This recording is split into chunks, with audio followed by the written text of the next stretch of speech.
បញ្ហាតូចលើកណីក៏ជាអន្ទាក់ដែលម៉ាក់អ្នកធ្លាក់ចូលប៉ាចង់ឲ្យជូហៃចូលចិត្តម៉ាក់អ្នកដោយសារគម្រោងគាត់ចង់ចាប់យកភស្តុតាងក្នុង2ថ្ងៃនេះហើយចោទម៉ាក់អ្នករំលោភនៅពិធីបញ្ជាក់បដូរដើម្បីលែងលះហើយតាក់ទាញក្រុមហ៊ុនបានស្រួលក្រោយម៉ាក់អ្នកធ្លាក់ខ្លួនជូហៃខ្លាចជាបងធំរបស់ម៉ាក់អ្នកក្រោយមកគេណែនាំជួបស្ងាត់ហើយចាប់ឃុំឃាំងម៉ាក់អ្នកវារំខានមកច្រើនថ្ងៃហើយមនុស្សវ័យកណ្ដាលសពថ្ងៃមិនធម្មតាទេទោះជាយ៉ាងណាស្នេហាបង្ខិតបង្ខំនេះគួរឲ្យចាប់អារម្មណ៍អ្នកហរំអ្នកជូថ្ងៃនេះបុគ្គលិកស្រាលថ្ងៃមិនអញ្ជើញអ្នកបរិភោគទេអូល្អហើយបានចុះស្អែកព្រឹកខ្ញុំមកទៀត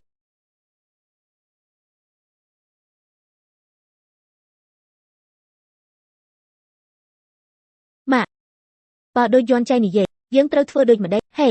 ហ៊ានរកគម្រោងលើខ្ញុំគិតថាខ្ញុំសាច់ស្រាលមែនស៊ូមចាំថាយន់ចៅបាននិយាយពីតាមកាមេរ៉ាក្នុងការិយាល័យបើក្នុងពិធីបញ្ជាក់បដូរ2ថ្ងៃទៀតយ៉ែនចិនគូមិនបង្កើតបញ្ហាយើងនឹងមានសុវត្ថិភាព